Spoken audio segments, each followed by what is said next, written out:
multiplie ça. Donc je vous propose qu'on ait un premier temps de questions-réponses. Si vous avez des questions dans la salle, en tout cas il y a une question d'une personne, de Anne-Marie Boucard, qui est chargée d'ingénierie de formation à l'EPL au CFPPA du Fresnes, et qui visiblement s'adresse plutôt à Thierry. Mais bon. Comment sont financées les missions accompagnement de démarches de projet?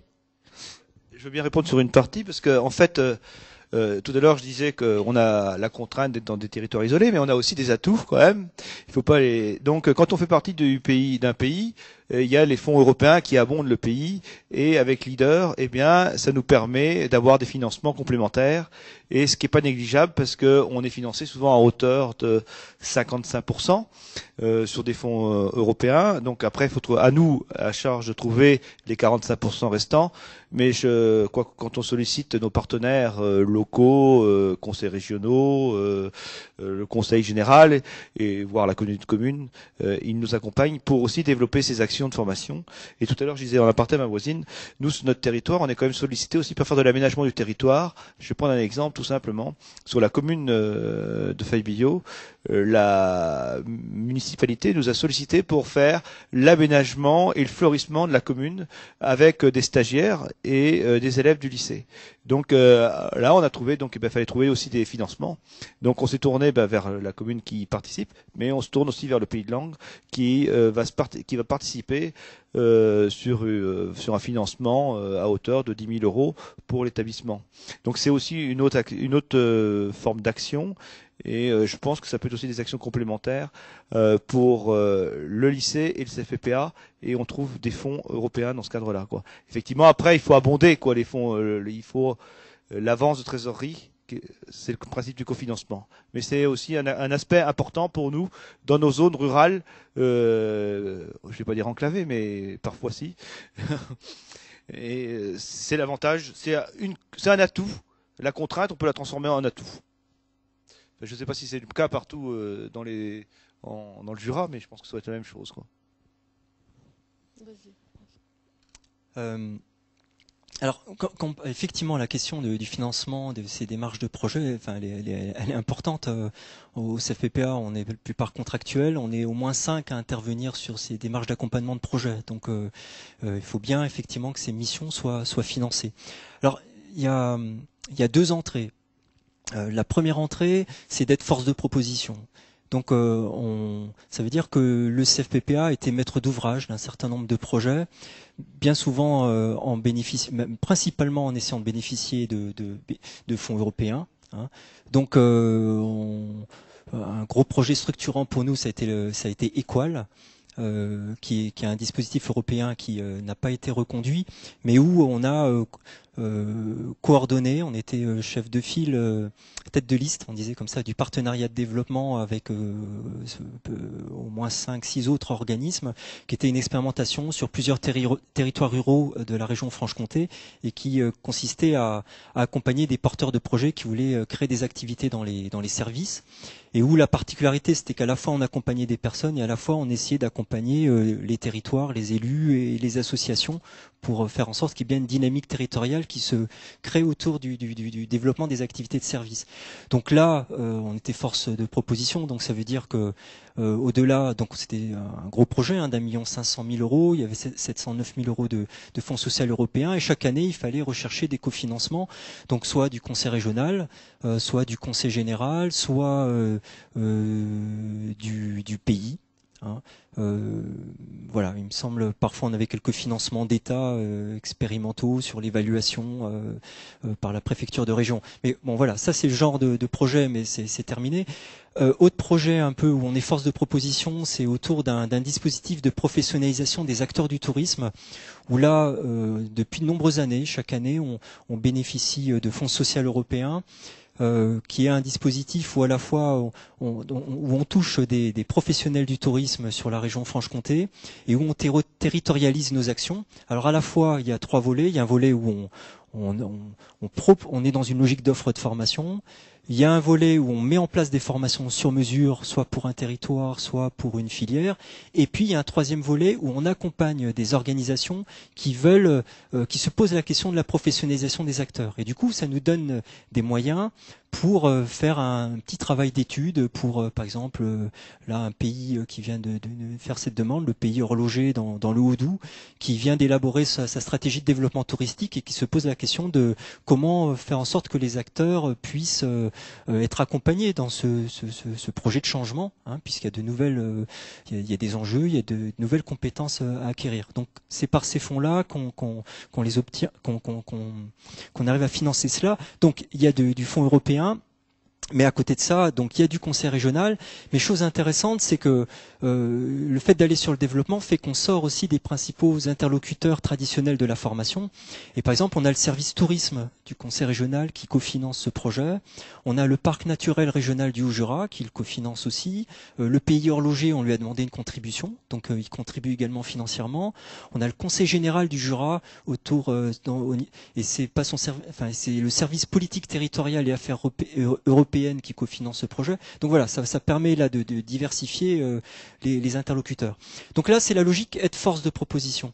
Alors j'ai commencé quand même par ça parce que avant d'arriver à la deuxième logique qui est celle dans laquelle nous sommes de plus en plus, je pense qu'on en reparlera en fin de matinée, c'est quelle stratégie avoir pour un centre, je suppose, pour être sur des postures d'accompagnement de projets. C'est-à-dire si nous, on n'avait pas été force de proposition, les territoires ne seraient pas venus nous chercher. Hein, clairement. Donc il a fallu se faire la place aussi comme ça et montrer à travers des expérimentations qu'on avait une façon d'aborder aussi l'accompagnement des projets de développement qui pouvait être innovante, spécifique et qui n'était pas fait par d'autres organismes. Hein. Et à partir de là, maintenant, on est dans une autre logique de financement de nos démarches d'accompagnement. On est en fait en situation de prestataire d'activité, hein, prestataire de service. Je parlais de l'élaboration du dossier leader du pays lédonien. C'est le syndicat mixte qui a voté un crédit de 11 000 € pour nous demander de faire de l'accompagner dans l'élaboration de ce projet. Donc là, voilà, on était financé intégralement par le syndicat mixte. La mission Œnotourisme, c'est un projet de 15 000 €. Ça s'inscrit à la fois dans un programme leader de 2 pays en plus, le pays lédonien et le pays du Revermont. Ces 2 pays couvrent l'ensemble du vignoble du Jura. Et notre maître d'ouvrage, c'est le comité départemental du tourisme. Donc lui a mis un autofinancement. En tant que maître d'ouvrage, il a autofinancé une partie de la mission. Il a bénéficié de financement leader, de financement du Conseil général du Jura et de financement du service tourisme du Conseil régional. Quelle autre illustration? Là, on conduit des actions d'assistance à maîtrise d'ouvrage pour le Conseil régional. On en conduit 2. Donc une pour le service aménagement enfin 2 d'ailleurs pour le service aménagement du territoire du Conseil régional. Donc c'est lui qui finance intégralement la mission et on l'a conduit en partenariat avec d'autres acteurs. Par exemple, on nous demande d'accompagner des territoires de Franche-Comté sur comment développer les circuits courts de proximité, les circuits courts alimentaires de proximité. Alors il se trouve qu'on a répondu aussi à un appel à projet du réseau rural français, qui est un volet du FEADER, qui était un appel d'offres national, où avec un autre organisme qui est l'AFIP Bourgogne-Franche-Comté, une structure associative, on a répondu à cet appel d'offres et on a été retenu, ce qui nous a permis de faire une étude sur la région Bourgogne et la région Franche-Comté, sur des pratiques d'accompagnement, des pratiques de développement de circuits courts alimentaires. Et de cela, on a sorti un guide à usage des élus et des agents de développement, donc plutôt la destination des territoires, puisque ce sont les territoires qui sont très demandeurs actuellement d'une nouvelle approche de l'alimentation, hein, et qui du coup interpelle l'offre agricole, alors que ça ne se voyait pas jusqu'à présent. Donc du coup, voilà, on a fait un guide un peu méthodologique pour les élus animateurs. Donc là, c'était financé intégralement par le réseau rural français. Donc à la fois des fonds européens et des fonds de l'État, je crois. Et suite à ça, on a eu une demande du réseau rural franc-comtois. Donc chaque région décline cette politique FEADER et alors, les régions ont des politiques un peu différentes, mais en région Franche-Comté, donc il y a un réseau rural qui fonctionne, en Bourgogne aussi, je crois. Et donc ils ont lancé un appel d'offres, là aussi, où ils cherchaient des opérateurs qui accompagnent les territoires sur cette démarche de circuit court. Et là, enfin, vous parliez de partenariat tout à l'heure, donc effectivement, on a essayé de construire un partenariat, et on l'a construit avec la Chambre régionale d'agriculture et l'AFIP Bourgogne-Franche-Comté, donc on est 3 organismes. Le chef de file, c'est la Chambre régionale, mais la Chambre régionale d'agriculture ne serait jamais allée chercher le CFPP il y a quelques années. On était vraiment trop dangereux. À présent, on est plus tendance. En plus, on a fait ce travail pour le réseau rural français qui nous a donné une légitimité et puis où le travail a été plutôt apprécié. Et du coup, on était un peu partenaire incontournable dans cette réponse à l'appel d'offres. Et ils sont venus, ils nous ont demandé de répondre ensemble à cet appel d'offres. Et voilà, il a été décroché. Et là, c'est un financement Europe, conseil régional de Franche-Comté.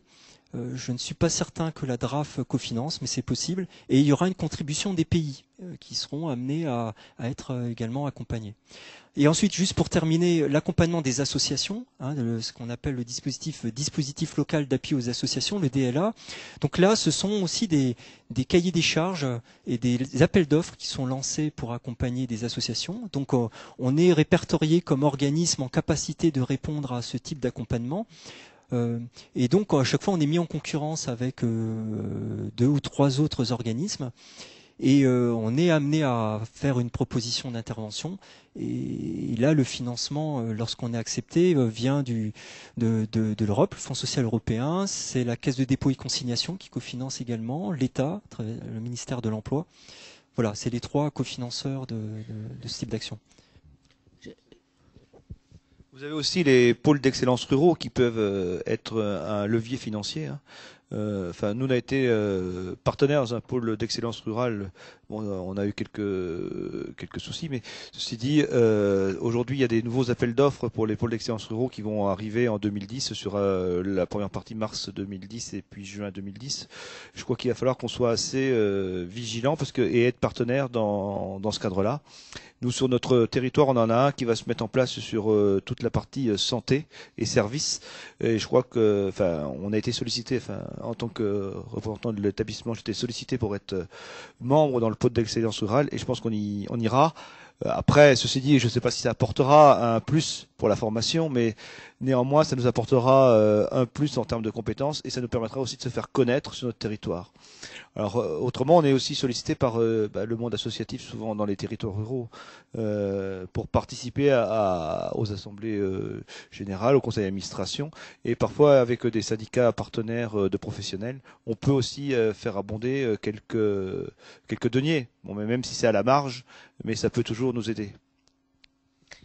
Je vous remercie pour vos différentes réponses qui me paraissent riches sur la question qui avait été posée.